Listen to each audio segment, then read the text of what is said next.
Thank you so much, Mr. President. Sen.Natasha, Akpoti, Kogi Central. I stand to lend my voice on the second reading of this very crucial debate, which seeks to expand the legal and regulatory framework in the financial sector. And I'm going to speak on two very critical issues. Today, many of our youths have found careers and jobs on social media. And one particular trend which is worthy of mention is the fact that there's huge discrepancy with regards to payments on transactions carried out on Facebook in Nigeria as against their counterparts in the United States. And I'll say this clearly. 1,000 views, I'm speaking for the content creators because, trust me, this social media has become today a very critical source of income for our youths. So for example, for a youth airing a video, a promotional video in America, the youth is being charged or is being paid between $10 to $30 per 1,000 views. While in Nigeria, the same video posted on the same platform, Facebook, the person earns only 50 cents per 1,000 views. And when you look at the reason for this discrepancy in payments, you see that it's largely because of the irregular or pretty much non-existent payment systems and regulations on online transactions. So I do believe that when this framework is done and is implemented, you will see that Nigerians earn as much as their counterparts in other countries. Thank you, Senator Oshiomhole. Thank you, Mr. President. Many of the people who have been victims of hacking, when they hack into your account and they ask you to pay money, that you are in a distress and so on, no, Afolabi, these are not to do with you, but you are part of the problem because you are not with proper regulation. I have been... Sir, you have 1 minute, only 1 minute you have, so utilize it very well. Sir, you know, when you intervene like that, people like us who are not too fair, you destabilize us. Just allow us, I'm a lefty, I need to take it according to my own slow brain. So the 1 minute starts now. Say, sir. The 1 minute starts now, no problem. It starts now. God bless you, Mr. President.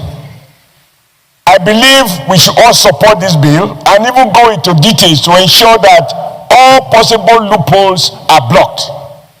Because when they hacked into my account, I found that all the institutions used are this Opay, Moniepoint, etc., etc. None of the registered banks were used. And when I asked, I'm told that's it. They don't have a branch in Abuja. They don't employ labor. They bear no social responsibility. So I think in addition to all those insurances, all these loopholes will be blocked. For example, I know all the directors of First Bank, of Access Bank, of Zenith Bank. I don't know the directors of Opay. I don't know the directors of Moniepoint. These are visible players in our economy, play such an important role. And the day they go under, the political authority will be left with the burden of providing for Nigerians who have been duped. The primary purpose of government is to protect the citizens in every ramification. So I therefore that this law is not only timely, it's appropriate. And the point has been made even by your good self, Mr. President, that regulation by CBN do not have the force of law. Law can be enforced in court. Regulations, I'm not too sure of the standard. So I think we should support it, and I will encourage you to do more detailed inquiry to ensure that all the loopholes are captured, including the owners of the banks. Thank you very much. Your time is off. Senator Sen.Natasha. Analog is on the fringe. Online transactions are the mainstream. So therefore, to that extent, we need to look at our laws to ensure that they reflect the current realities. And that's why a few days ago, there was the National Digital Economy and E-Government Bill that is supposed to provide omnibus regulatory clarity for online transactions. But it's not enough. Every sector must also come with some new laws to address the specific challenges of that sector, where the National Digital Economy and E-Government Bill provide overall. Now, in conclusion, I'd like to make two requests. Number one, I would like this committee to be part... Your time is off. Just 1 minute. I'd like this committee to be part of the committee that will look at this bill when it goes for referral, because Thank you. Thank you. That's noted. That's noted. Senator Jimo Ibrahim, Professor of War, Return Tax Acts. In other words, we are now free from money laundering and all that. This bill is intendium with the global thinking that Nigeria is now a safe place to do investments. The earlier we quickly enact this amendment and put our law intendium with the global financial laws, the better.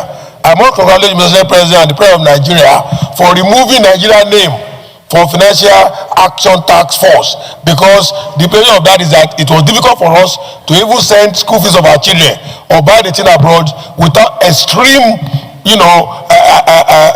extreme questions that we need to answer on money laundering acts. Now that we are no longer there, thanks to the President for the good success he records on the economy by removing Nigeria's name from this very dangerous task force globally. So I urge you, Mr. President, and my distinguished colleagues, that we make this amendment very quickly, as Bob and Senator Abiru, to make sure that we are intendium with global financial security. Thank you, Mr. President. Thank you, Senator Jimo Ibrahim, and an ambassador designate for your wonderful intervention. And I'll put the question. Those in favor that this bill be read the second time, please say aye. Those against say nay. The ayes have it. The clerk of the Senate.